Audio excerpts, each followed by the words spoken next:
बबी, आई या ना.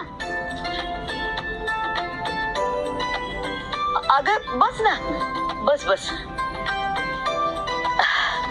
नाही, बबी कशी आहेस? बरी आहे. काय मग मुलं रमली का इथे? हो आई, खूप रमलेत. कसं वाटतंय घर? छान वाटतंय. बबी, तुझ्याशी थोडस बोलायचं. हा बोला ना आई. मुलांबाबतच बोलायचं होतं. कसं आहे ना, मी आल्यापासून बघतेय तुझी मुलं कोणाशी कशी वागतायत, कशी बोलतायत. आणि तू त्यांना साधं ओरडत नाहीयेस, समजवत नाहीयेस, दम देत नाहीयेस. छे छे, मुलांना कधीच दम देऊ नये. अहो, मुलं म्हणजे देवाघरची फुलं की नाही, मग त्यांना हवं तसं वागू द्यावं. अहो, मुलं दंग करणार नाहीत तर काय आपण करणार आहोत? नाही ग, अशाने मुलं दंगेखोर होतील. नाही होणार. उलट त्यांच्यातला दंगा निघून गेला ना तर ती मोठेपणी शांत होतील. कप्पा शांत होतील.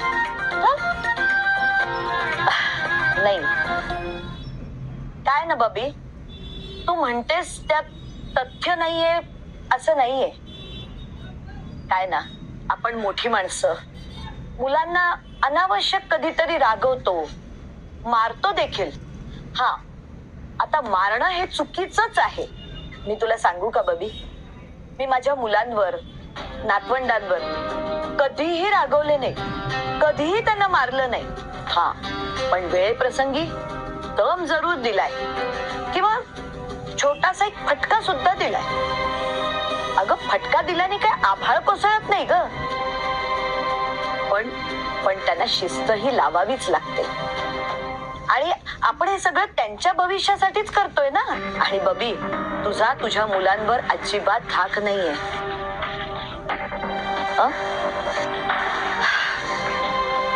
थोडा धाक हा हवाच ग कोणाचा तरी.